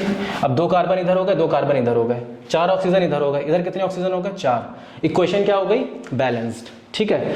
इसका मतलब क्या होता है, इसका मतलब होता है कि 2 मॉलिक्यूल अगर तुम CO के लोगे और 1 मॉलिक्यूल अगर तुम O2 का लोगे तो क्या बनेगा, 2 मॉलिक्यूल बनेंगे, किसके बनेंगे बच्चों, CO2 के। अब इसी इक्वेशन को मल्टीप्लाई कर दो 6.023 10⁻23 से, ठीक। तो क्या हो जाएगा, 2 मोल अगर तुम CO के लोगे और 1 मोल अगर आप O2 का लेंगे तो आपके आएंगे 2 मोल ऑफ CO2। अब एक चीज हमें शुरुआत में बताई गई थी कि at standard temperature and pressure, standard temperature और प्रेशर जो गैस का वॉल्यूम होता है वो क्या होता है, सबका बराबर होता है। इसका मतलब ये है 22.4 लीटर, ठीक, फिक्स्ड होता है ना। और ये भी बताया गया है कि उसमें जो गैस होती है वो 1 मोल होती है, बताया गया है कि नहीं बताया गया है। इसका मतलब कितने नंबर ऑफ मॉलिक्यूल्स हैं, कितने नंबर ऑफ मॉलिक्यूल्स हैं, वही तो बनाएंगे कि कितना वॉल्यूम है।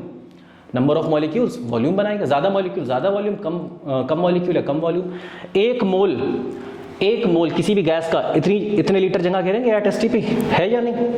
ठीक, तो हम ये कह सकते हैं कि जो वॉल्यूम है वो डायरेक्टली किससे रिलेट कर रही है? नंबर ऑफ मोल से कर रही है कि नहीं कर रही है? तो होगा क्या कि अगर आप 2 लीटर कार्बन मोनोऑक्साइड लोगे और 1 लीटर ऑक्सीजन लोगे तो फाइनली कितने लीटर बनेगी CO2? सारी कहानी केमिस्ट्री की शुरू ही यहां से हुई थी।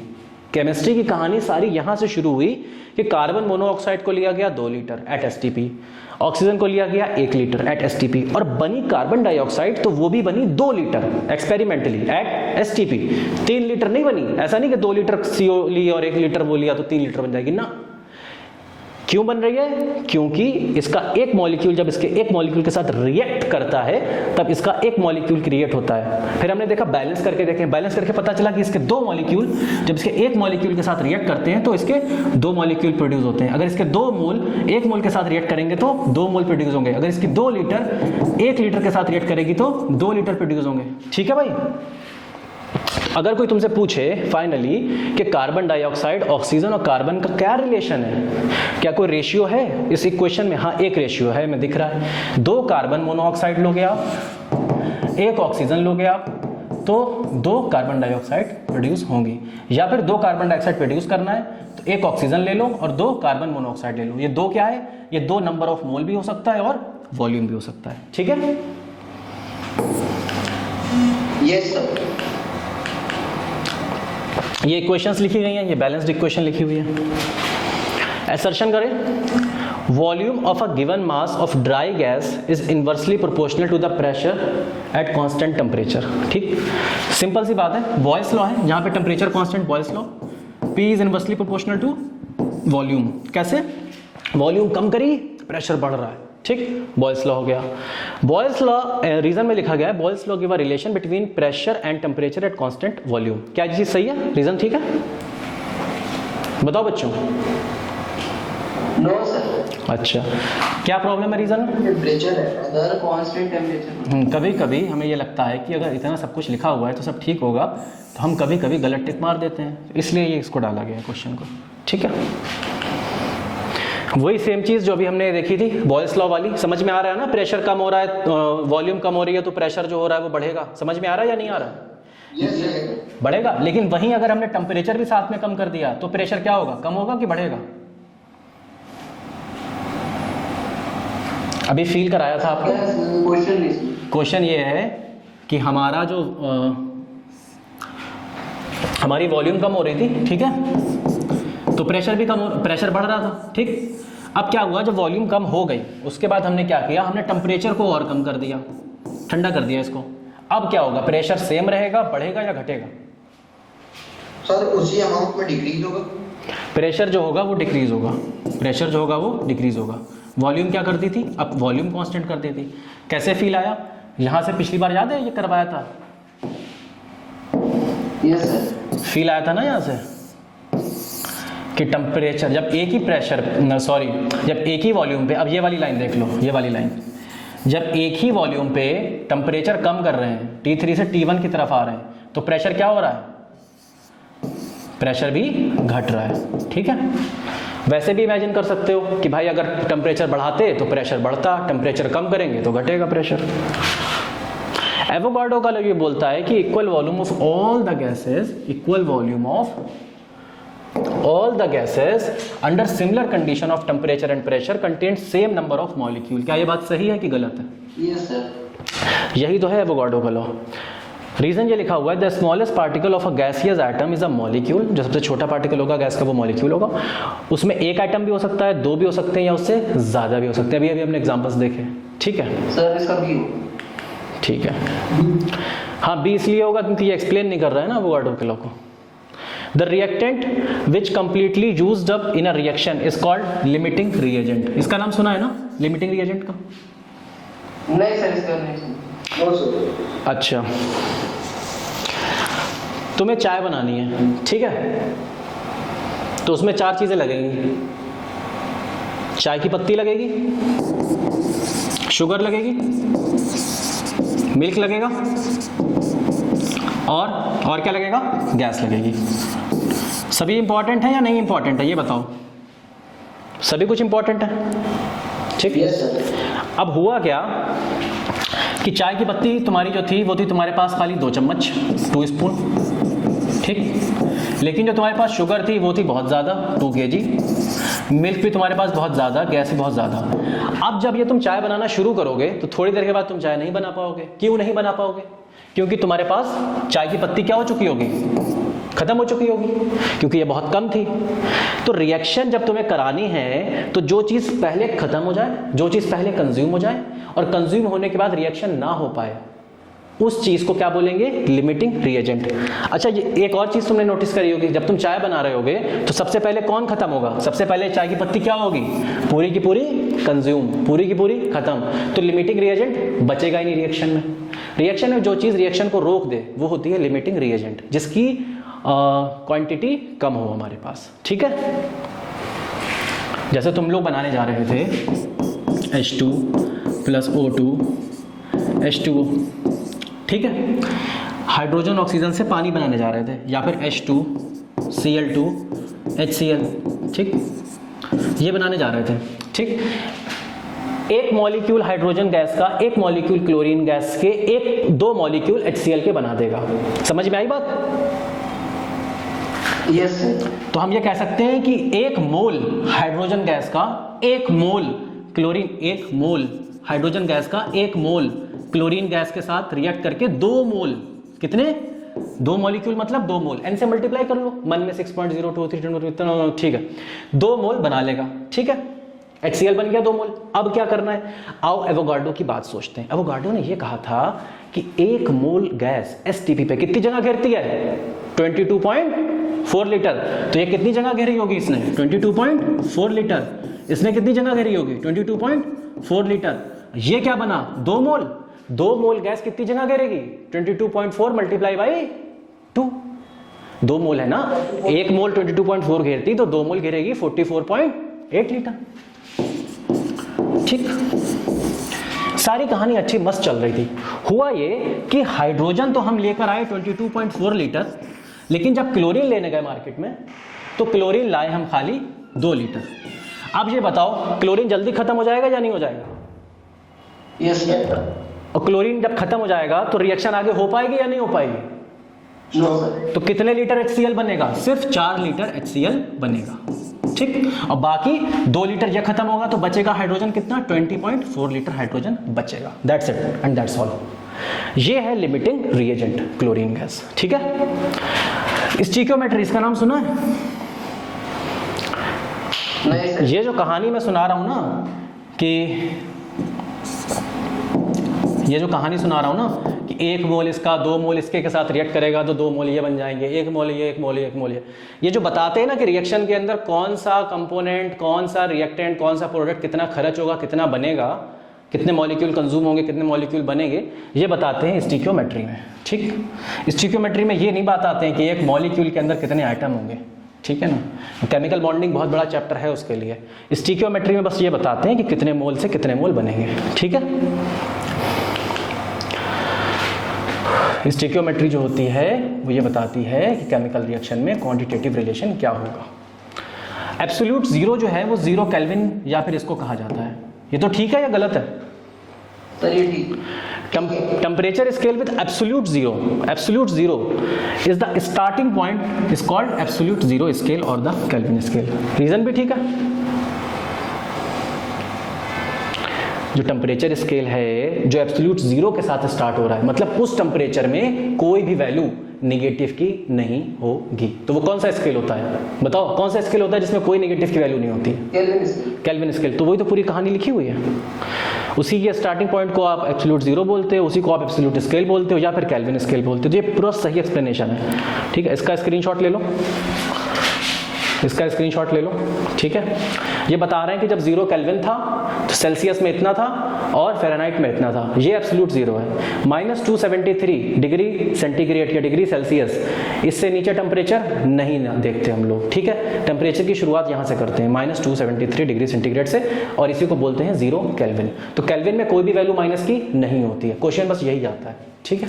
ये रिलेशन है कुछ केल्विन और सेल्सियस के, और ये फ़ारेनहाइट के और सेल्सियस के, ये अलग अलग स्केल है। फीवर नापते हैं अपन फ़ारेनहाइट से, रूम टेम्परेचर सेंटीग्रेड से, और केमिस्ट्री में पढ़ाई करते हैं एब्सोल्यूट जीरो से। क्यों? क्योंकि उसमें कोई नेगेटिव वैल्यू नहीं होती है।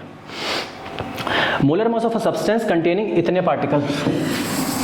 मोलर मास का मतलब होता है कि इतने नंबर ऑफ पार्टिकल है, मतलब एक मोल पार्टिकल है, तो एक मोल पार्टिकल को ही तो आप मोलर मास बोलोगे, ठीक है। Amount the number of molecules contain in 1 mole of any substance is equal to 6.023 10 to the power 23। बिल्कुल सिंपल सी बात है, एकदम सही चीज़ है, सही तरीके से एक्सप्लेन करा है, इससे बेटर एक्सप्लेनेशन इसका हो भी नहीं सकता। एक मोल NH3 अमोनिया STP पे इतनी वॉल्यूम घेरेगा। सिमिलरली एक मोल O2, नंबर ऑफ पार्टिकल देख लो सेम है तो same volume, same temperature, same pressure, same कोई भी गैस ले लो आप SO2 ले लो, SO3 ले लो, कुछ भी ले लो आप, H2S ले लो, कुछ भी ले लो आप, सेम वॉल्यूम होगी सेम टेम्परेचर प्रेशर पे एक मोल की, मतलब अगर संख्या उनके मॉलिक्यूल्स की सेम है तो, ठीक है। वॉल्यूम, हाँ जी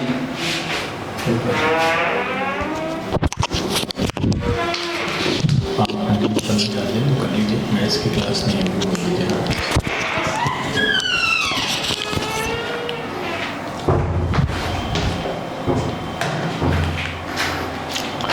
ठीक है।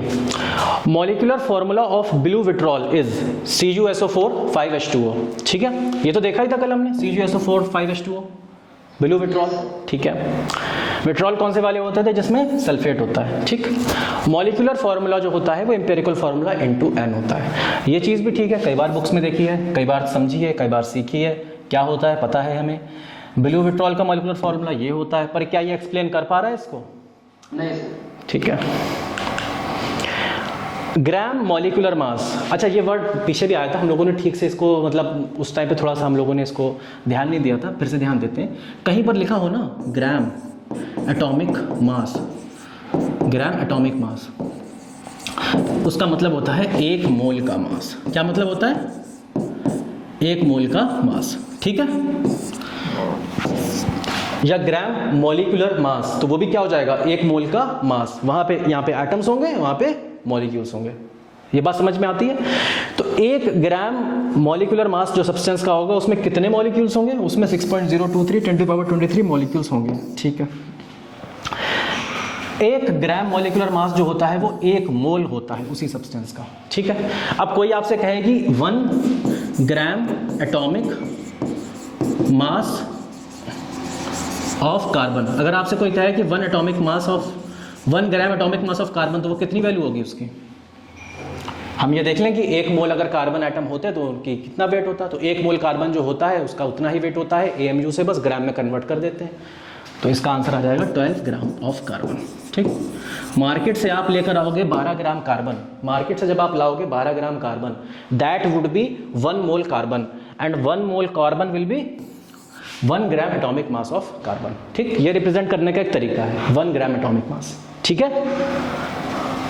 अगर पानी की बात करें H2O, तो H2O जो होता है इसका मॉलिक्यूलर मास कितना होता है? 18। एक मॉलिक्यूल का जो मास होता है वो 18 AMU होता है।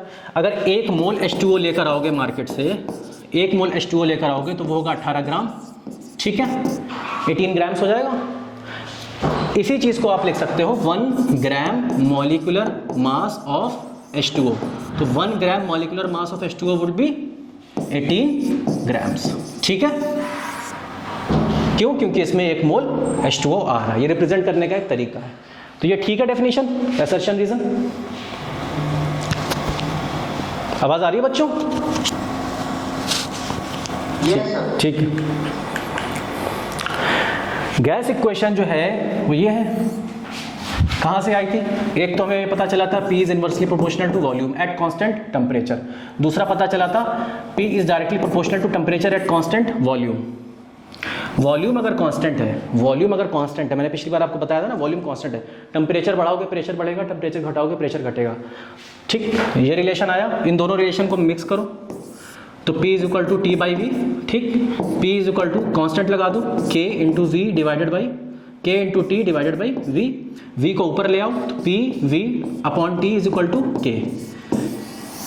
ये जो रिलेशन आया है ये बताएगा क्या कि अगर सिस्टम की पहले कुछ P1 था, कुछ V1 था, कुछ T1 था और बाद में सिस्टम का कुछ P2 है, V2 है, T2 है, मतलब सिस्टम का अगर आपने मान लो कि वॉल्यूम कम करी, वॉल्यूम आपने कम करी और आपको कोई मतलब नहीं है टेम्परेचर बढ़े घटे, प्रेशर बढ़े घटे, तो होगा क्या, जो P1 और V1 अगर आपने सिर्फ वॉल्यूम घटाई या बढ़ाई तो जो दोनों फिगर्स है ना P1 और T1, ये दोनों फिगर्स क्या हो जाएंगी, चेंज हो जाएंगी, पर ये रेशियो जो है वो बराबर रहेगा। ठीक है, तो ये है गैस की इक्वेशन।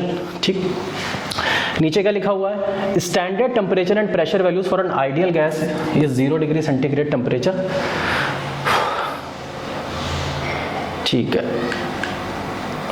हाँ आगे बढ़ते हैं। Avogadro law helps to determine the molecular mass of a gas. क्या एवोगाड्रो लॉ से मॉलिक्यूलर मास तक हम पहुंच सकते हैं गैस के? एवोगाड्रो लॉ से क्या मॉलिक्यूलर मास तक पहुंच सकते हैं? हाँ जी बिल्कुल पहुंच सकते हैं। ठीक है, अगर एवोगाड्रो लॉ का यूज़ करा जाए तो हम मॉलिक्यूलर मास को बता सकते हैं। ठीक है, क्योंकि एवोगाड्रो ने यह कहा था कि अच्छा, अब आई आवाज़? हेलो, अभी भी नहीं आ रही है? क्या कह रहे हैं? अब आ रही है, ठीक है, बता दिया करो। एवोगाड्रो लॉ का यूज़ किया जाता है किसी भी मॉलिक्यूलर फॉर्मूला को गैस करने के लिए कि क्या मॉलिक्यूलर फॉर्मूला होगा। बात सही है या गलत? एवोगाड्रो ने यह कहा था कि सेम नंबर ऑफ मॉलिक्यूल्स जो होंगे वो सेम वॉल्यूम घेरेंगे, यही तो कहा था ना। एन की वैल्यू जो होगी वी की वैल्यू से रिलेट होगी। ठीक है, तो अगर आप अमोनिया की गैस को थोड़ा हीटअप करो, इसमें से क्या निकलेगा, नाइट्रोजन और हाइड्रोजन। ठीक, निकलेंगे या नहीं निकलेंगे अमोनिया से? ठीक, फिर बाद में बैलेंस कर लो रिएक्शन को।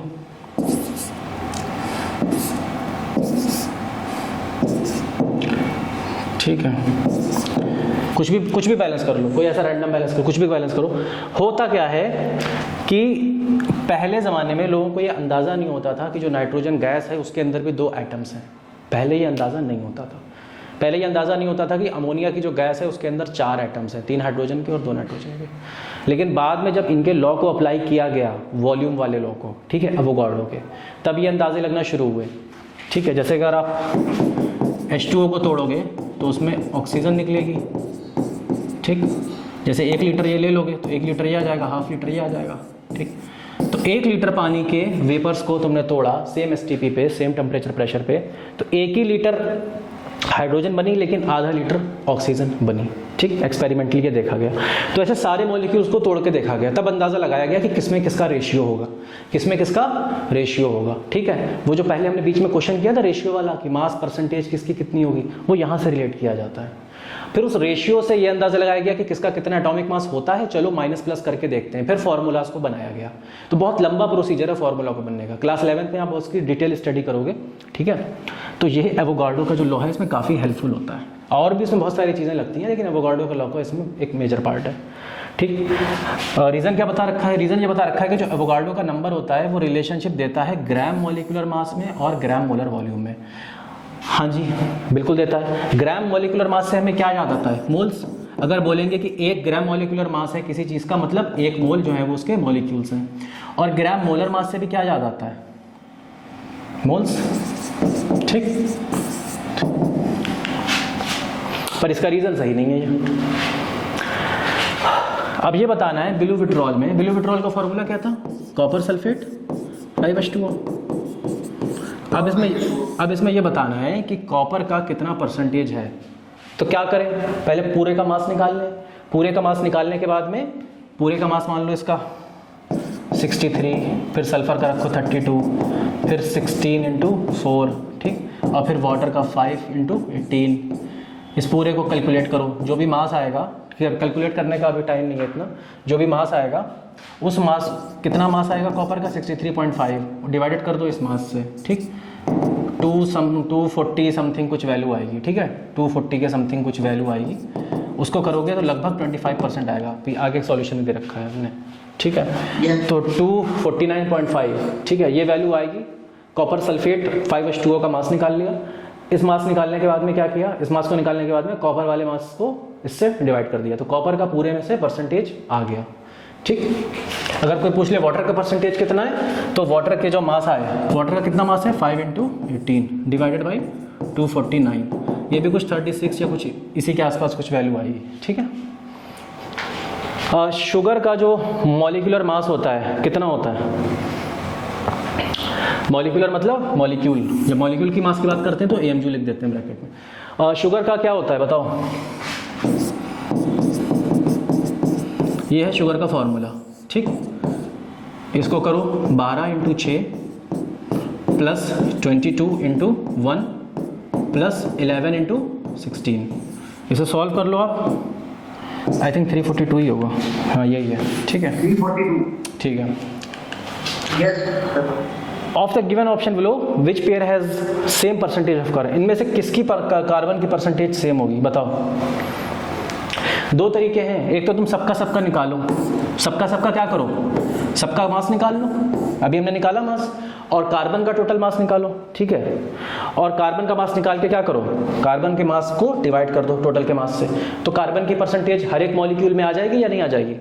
जैसे आगे दे रखा है ये, सबका मास निकाला, जैसे एसिटिक एसिड है, एसिटिक एसिड का मास निकाला, उस मास को क्या करा, फिर कार्बन का मास निकाला, इसमें 2 कार्बन है तो 24, इसमें 12 कार्बन है तो 12 × 12 144, इसमें 6 कार्बन है तो 6 × 12 72, तो ये जो मास निकल के आया ये कार्बन का मास आया, और ये क्या था, टोटल मास था। अब कार्बन के मास को टोटल मास से डिवाइड कर दिया तो ये क्या आ गया, ये परसेंटेज आ गई, 40%, 42%, 40%, 58%।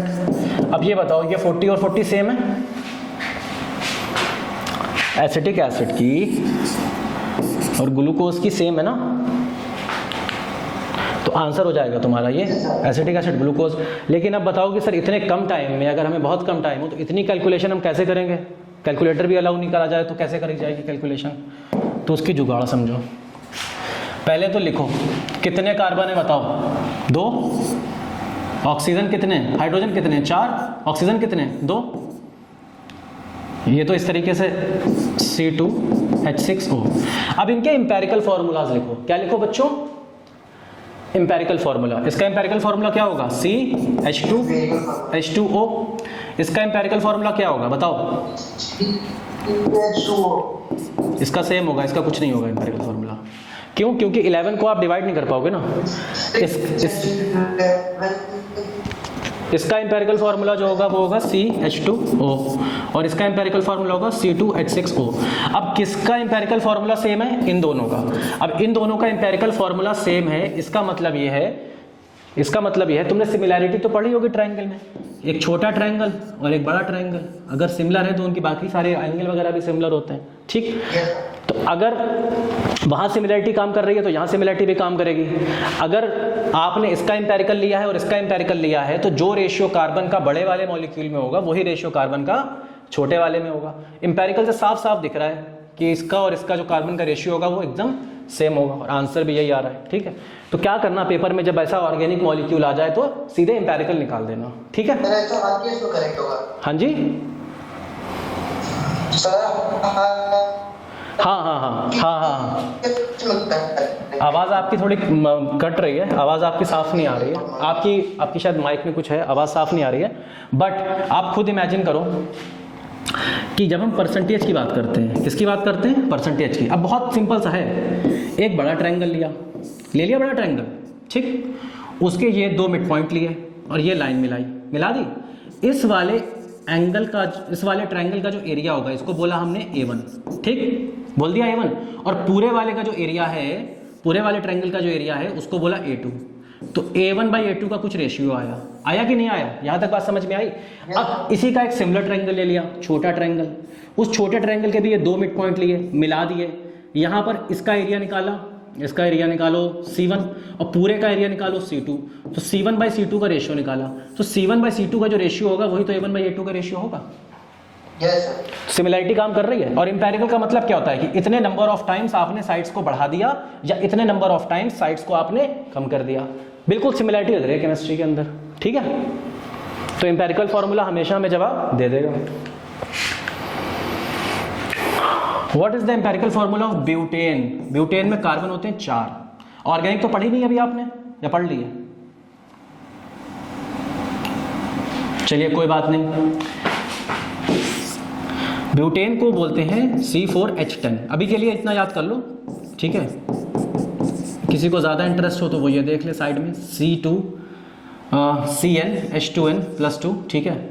अगर n की वैल्यू 4 है तो C4 हो जाएगा और H क्या हो जाएगा, 4 2 जा 8, 8 + 2 10, ठीक। ये होता है तुम्हारा ब्यूटेन। अब ब्यूटेन का एम्पेरिकल फार्मूला क्या होगा इसमें से? C2H5, ठीक है। सिंपलेस्ट होल नंबर रेशियो बहुत बार पढ़ चुके हैं, 10 बार तो मैं भी बोल चुका हूं, दैट इज एम्पेरिकल, ठीक। क्या करा यहाँ पे, सिंपलेस्ट होल नंबर रेशियो में इसको रिप्रेजेंट कर दिया। इससे ज़्यादा सिंपल नहीं कर पाते, इससे ज़्यादा सिंपल करने जाते तो फिर डेसिमल में लिखना पड़ता, फिर होल नंबर में नहीं लिख पाते। Yes. Vapour density carbon dioxide की कितनी होती है? सीधे सीधे अगर ये सवाल आ जाए, ये पूरी कहानी वही है जो तुम्हारी बुक्स में लिखी होती है, एवोगाड्रो मास, मॉलिक्यूलर मास, ठीक है। क्वेश्चन पे ध्यान दो, वेपर डेंसिटी जो होती है कार्बन डाइऑक्साइड की कितनी होती है? अभी अभी हमने तुम्हें ये बताया था कि जो मॉलिक्यूलर मास होता है, क्या होता है बच्चों? मॉलिक्यूलर मास होता है वो 2 × वेपर डेंसिटी होता है, या फिर जो वेपर डेंसिटी होती है वो मॉलिक्यूलर मास का क्या होती है, हाफ होती है। क्यों हाफ होती है? क्योंकि 2 जो होता है वो किसका मास होता है, हाइड्रोजन गैस का मास। कुछ नहीं करते, मॉलिक्यूलर मास को हाइड्रोजन गैस के मास से डिवाइड कर देते हैं, ठीक है। CO2 क्या होता है, CO2 12 और 16 2 जा 32, ये दोनों ऐड कर देंगे, इसका मॉलिक्यूलर मास आ जाएगा 44। 44 को 2 से डिवाइड करोगे तो आंसर क्या आएगा, 22, ठीक है। Volume of 320 grams of SO2 at STP is, STP की बात कर ली, STP की बात कर ली, इसका मतलब क्या हो रहा है, इसका मतलब 22.4 लीटर ऑफ SO2 जो होगा वो कितना होगा, 1 मोल। कितना होगा बच्चों, 1 मोल। और 1 मोल का मतलब क्या होगा, कितना SO2 होगा? S की वैल्यू क्या है, S का जो मास है सल्फर का वो है 32, ऑक्सीजन का है 16, तो SO2 का मॉलिक्यूलर मास कितना हो जाएगा, 16 × 2 32, 32 64, 64 हो गया मास। SO2 का मास कितना हो जाएगा, 32 + 16 + 16 64, ठीक। तो 22.4 लीटर के कंटेनर में अगर SO2 भरोगे तो 1 मोल SO2 आएगी, उसका वजन कितना होगा, 64 ग्राम। यहां तक बात समझ में आई, ठीक। अब सर ये बताइए आप कि 320 ग्राम अगर SO2 भरी हुई है, कितनी भरी हुई है बच्चों, 320 ग्राम, 320 ग्राम्स, ठीक। तो 320 ग्राम्स भरी है, मतलब जितनी पहले थी 1 मोल थी, 2 मोल में कितनी हो जाएगी, 1 मोल में 64 है, 2 मोल में 128 हो जाएगी या नहीं हो जाएगी? Yes sir. 5 मोल में कितनी हो जाएगी, अगर 5 मोल है, 5 मोल में हो जाएगी आपकी 320 ग्राम्स। तो 5 मोल में वॉल्यूम भी 5 टाइम्स बढ़ जाएगी, अगर वेट 5 टाइम्स बढ़ा है, वॉल्यूम 5 टाइम्स बढ़ेगी तो वॉल्यूम कितनी हो जाएगी, 112 लीटर्स। इसे 5 से मल्टीप्लाई करोगे आंसर आ जाएगा, ठीक है। Number of moles present in 7.1 gram of Cl2।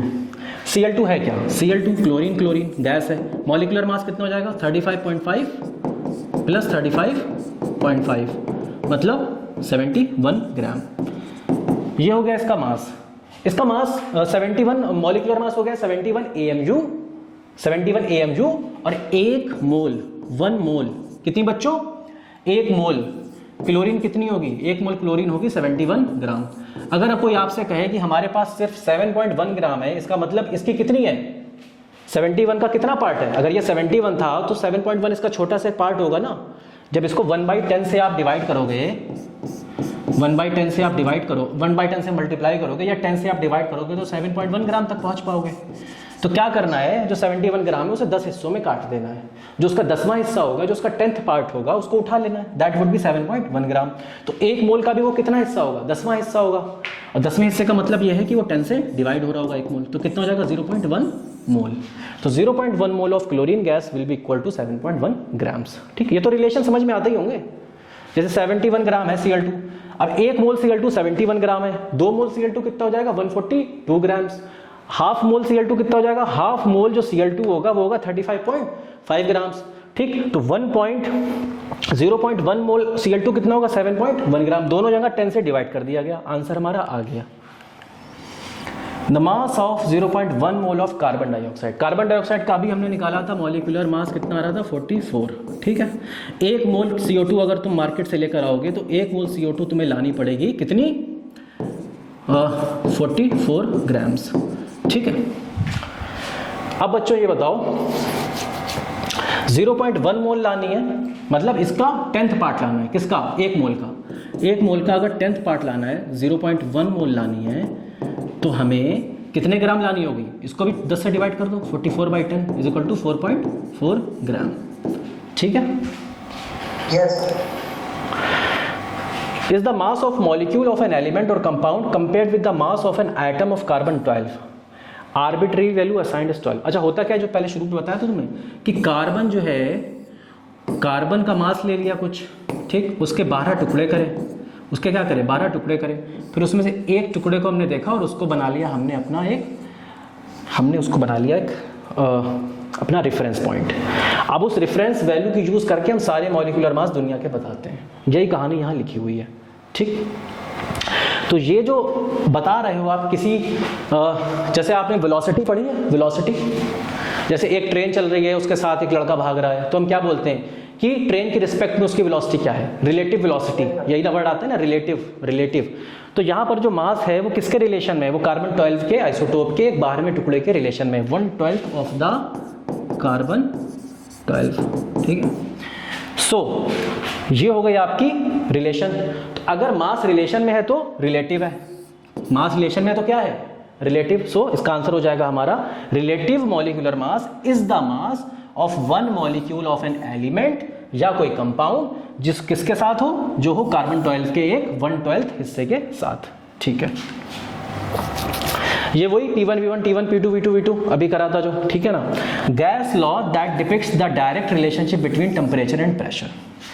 अब अगर मान लो कि वॉल्यूम कांस्टेंट है, वॉल्यूम क्या है बच्चों?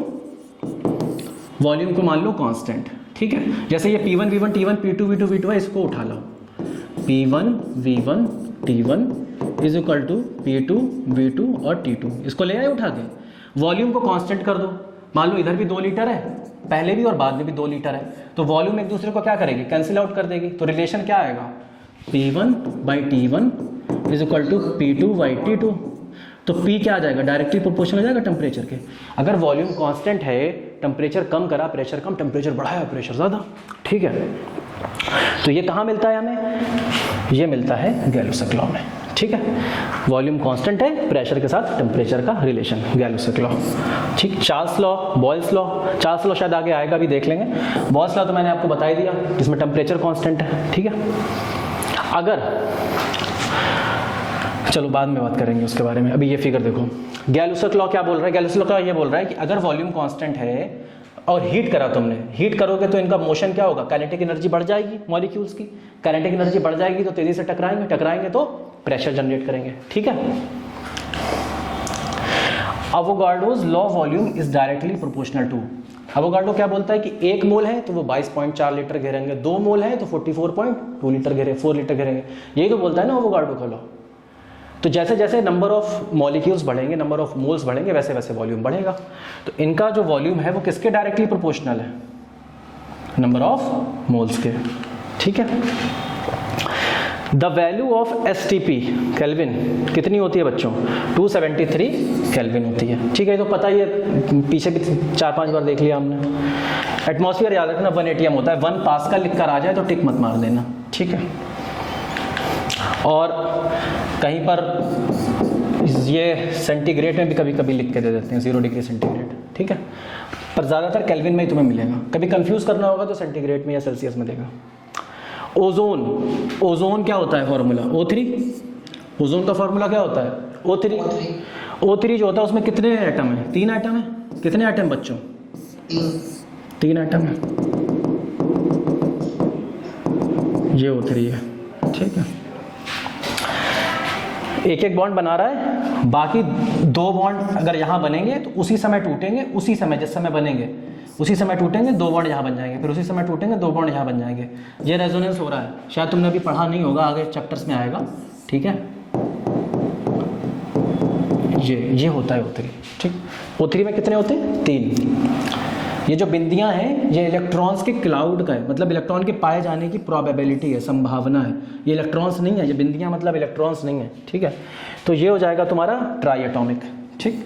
P4 क्या था तुम्हारा? टेट्राटॉमिक। मोनोएटॉमिक क्या था तुम्हारा? हीलियम। और दो एग्जांपल और देखे थे हमने, एक तो सल्फर देखा था, ठीक, और दूसरा कौन सा देखा था? P4 के ही दो एग्जांपल देखे थे, एक रेड फॉस्फोरस और एक वाइट फॉस्फोरस, ठीक है,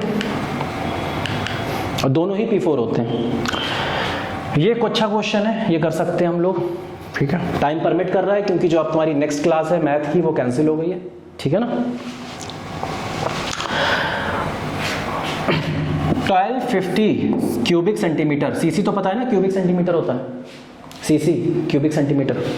गाड़ियों में जो सीसी बोला जाता है ना, वो इंजन के अंदर जो पिस्टन वाला एरिया होता है उसके वॉल्यूम को बोला जाता है CC. 1250 CC of oxygen is burn किसके साथ? इथेन के साथ। इथेन क्या है? फ्यूल है, ठीक। उसके साथ in the presence of air ethane को जला दिया गया। इथेन जला, बहुत ढेर सारी एनर्जी निकली, एक्सोथर्मिक रिएक्शन हुई। एनर्जी के साथ साथ क्या निकल रहा है? कार्बन डाइऑक्साइड की गैस निकल रही है, धुआं निकल रहा है और वाटर का वेपर निकल रहा है। इतना समझ में आई बात?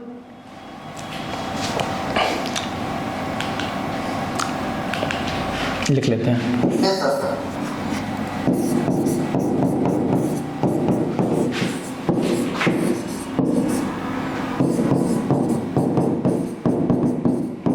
ये क्वेश्चन हमें दी हुई थी, ठीक, आग लग गई, जल गया। अब बच्चों ये बताओ कि अगर 2 लीटर, अब वॉल्यूम, अब सब हम बात वॉल्यूम में करेंगे। लीटर तो पता है ना कितना बड़ा होता है? लीटर का मतलब होता है कि एक 10 सेंटीमीटर का तुमने वो लिया, 10 सेंटीमीटर का तुमने एक प्लेन लिया और 10 सेंटीमीटर की उसमें ऐसे ऐसे दीवारें खड़ी करी और इसे ऐसे जोड़ दिया। इसके अंदर जितना भी एरिया है, जितना भी इसका वॉल्यूम है, इसमें पानी भरो, मिट्टी भरो, कुछ भी भरो, दैट इज 1 लीटर। तो हर एक साइड कितनी होती है? 10-10 सेंटीमीटर की, इसे बोलते हैं हम 1 लीटर। ये तो पता ही होगा शायद, या नहीं पता था? ठीक है भाई, चलिए देखते हैं करना क्या है सवाल में। 2 लीटर अगर आप मीथेन लोगे, सबसे पहले तो ये सोचो कि 2 मॉलिक्यूल लोगे तो 7 मॉलिक्यूल इसके लगेंगे, तो 4 मॉलिक्यूल इसके बनेंगे, तो 6 मॉलिक्यूल इसके बनेंगे। ये चीज़ सोचना बहुत आसान है, कठिन है? बहुत ईजी है। फिर सोचो कि 2 मोल इसके लेंगे तो 7 मोल इसके बनेंगे, तो 4 मोल इसके बनेंगे, तो 6 मोल इसके बनेंगे। ये भी आसान है। अब सोचो वॉल्यूम में 2 लीटर इथेन लोगे तो 7 लीटर ऑक्सीजन लगेगी, तो 4 लीटर CO2 पैदा होगी अपनी, और 6 लीटर पानी के वेपर्स। यहां तक कहानी समझ में आ रही है? मोल्स और लीटर डायरेक्टली रिलेटेड है, ठीक है, ओके। अब बताओ बच्चों, अगर लीटर को मैं मिलीलीटर लिख दूं तो कोई प्रॉब्लम? 2 मिलीलीटर, मिलीलीटर भी क्या है? वॉल्यूम ही तो है। 1 litre is equal to 1000 millilitre, ठीक। तो 2 मिलीलीटर अगर तुम मीथेन लोगे तो 7 मिलीलीटर क्या बनेगी? ऑक्सीजन खर्च होगी, 4 मिलीलीटर CO2 बनेगी और 6 मिलीलीटर तुम्हारा वाटर बनेगा। अब इस पूरी रिएक्शन को क्या करते हैं? 2 से डिवाइड करते हैं, किसी एक रिस्पेक्ट में थोड़ा आसान बनाते हैं। इथेन के रिस्पेक्ट में बनाते हैं क्योंकि इथेन हमें थोड़ा कम दिख रहा है, हमें कम दिख रहा है इथेन। इक्वेशन में 300 लिखा हुआ है, ठीक। अगर 1 ml लेंगे तो 7.2 ml जो होगी हमारी O2 लगेगी, 4/2 ml जो होगी हमारी CO2 बनेगी, और 6/2 ml जो होगी हमारी वाटर वेपर बनेंगे।